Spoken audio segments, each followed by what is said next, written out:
Assalamualaikum warahmatullahi wabarakatuh. Nama saya Yolaka Surbiki, nomor urut 41 dari kelas B.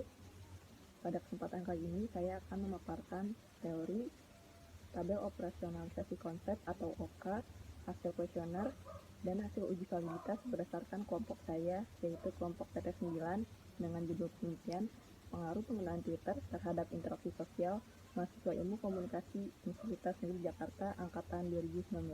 Tiga konsep yang kami gunakan dalam penelitian ini adalah penggunaan media sosial, yaitu Twitter, interaksi sosial, dan komunikasi efektif. Menurut seorang ahli dalam bidang sosiologi, Surjono Sukanto, memaparkan pengertian interaksi sosial sebagai proses sosial mengenai cara-cara berhubungan yang dapat dilihat jika individu dan kelompok-kelompok sosial saling bertemu dan menentukan sistem dan hubungan sosial. Intisari dalam kehidupan sosial adalah interaksi sosial. Dikatakan demikian karena kehidupan sosial dapat terwujud dalam berbagai bentuk pergaulan, misalnya berjabat tangan, menyapa, dan berbicara dengan orang yang kita temui. Sampai perdebatan yang terjadi di tempat publik merupakan contoh interaksi sosial. Sebelum membuat kuesioner untuk dibagikan kepada calon responden, kami merumuskan operasionalisasi konsep atau OKA dalam susunan tabel sebagai berikut. Pertama, pada variabel penggunaan Twitter terdapat 3 dimensi, yaitu input, output, dan outcome. Pada indikator input terdapat 2 poin, yaitu intensitas responden dalam akses Twitter dan lamanya waktu dalam mengakses Twitter. Kemudian pada indikator output juga terdapat 2 poin, yaitu Twitter sebagai aplikasi yang wajib ada dalam gadget dan topik yang diperbincangkan lebih beragam.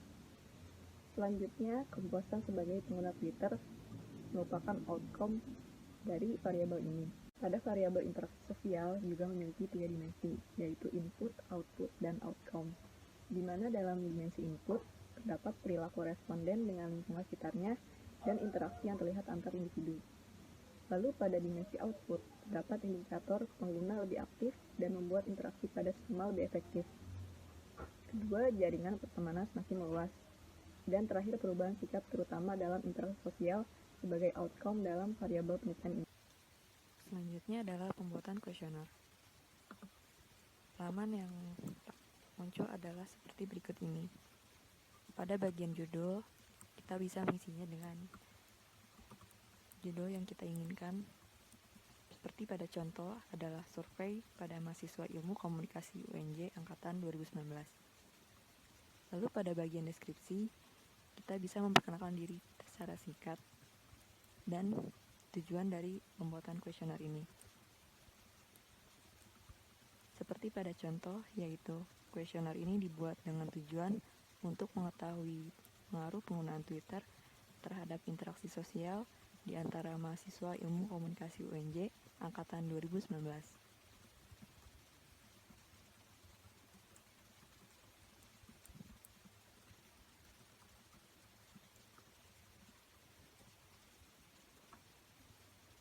Masuk pada bagian pertanyaan.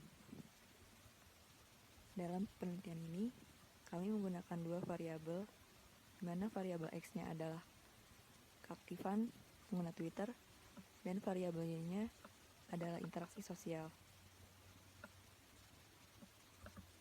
Pada butir pernyataan pertama adalah saya merupakan pengguna aktif Twitter. Pada input pada bagian pertanyaan,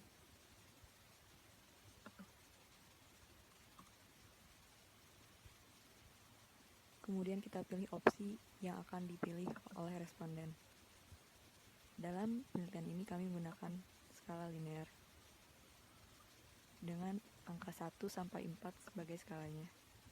Di mana 1 adalah pernyataan sangat tidak setuju dan 4 adalah pernyataan sangat setuju.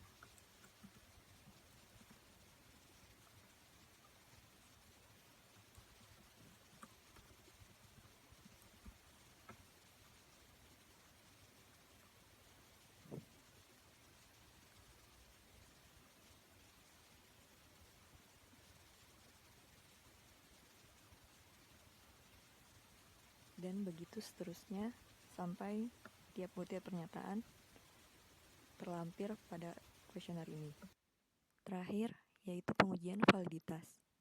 Pertama-tama kita buka aplikasi SPSS seperti seperti pada tampilan berikut ini. Laman akan menampilkan data view pada SPSS.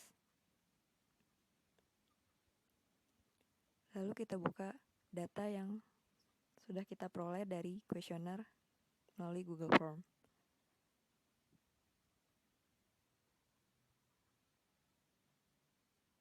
Data ini berisikan pernyataan dari 67 responden yang menanggapi 13 pernyataan yang mewakili variabel X dan variabel Y.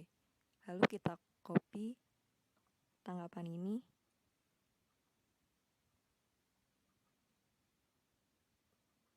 ke lembar data view aplikasi SPSS.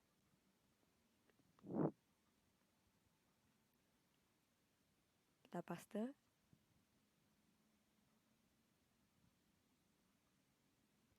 Lalu akan muncul seperti ini data-datanya. Kemudian pada variabel view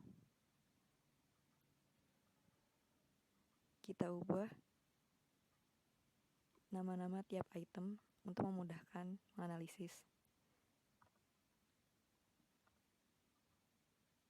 Kita ubah dari item X1 sampai X7 dan total skornya juga pada item variabel Y dan juga skornya.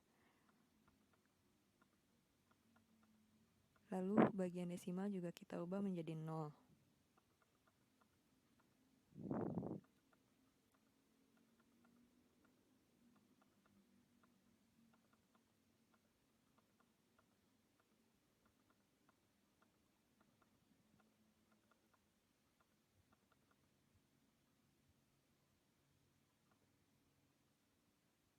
Lalu selanjutnya kita analisis dengan pilihan correlate dan bivariate. Kita blok item X sampai total skornya. Sudah masuk variabel, lalu kita klik OK. Pada output akan memunculkan hasil seperti pada berikut ini.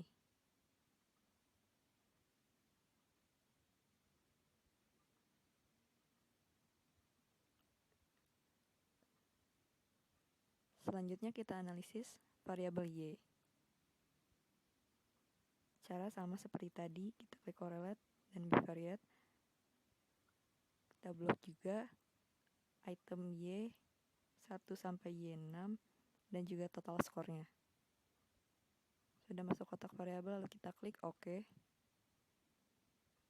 Dan pada halaman output juga akan menghasilkan hasil yang sama seperti pada variabel X. Output ini kita copy pada Microsoft Word seperti pada berikut ini. Untuk mengetahui validitasnya, kita perlu mengetahui R-tabel untuk sampel yang diteliti dalam penelitian ini. Sampel pada sampel yang penelitian ini adalah 0,2404.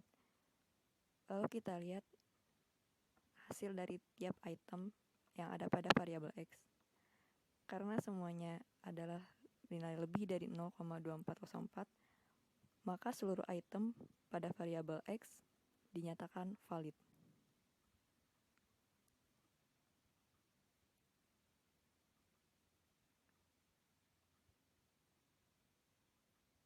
Lanjut pada variabel Y, kita juga bisa lihat hasil dari seluruh item bernilai lebih dari R-tabel, yaitu 0,2404.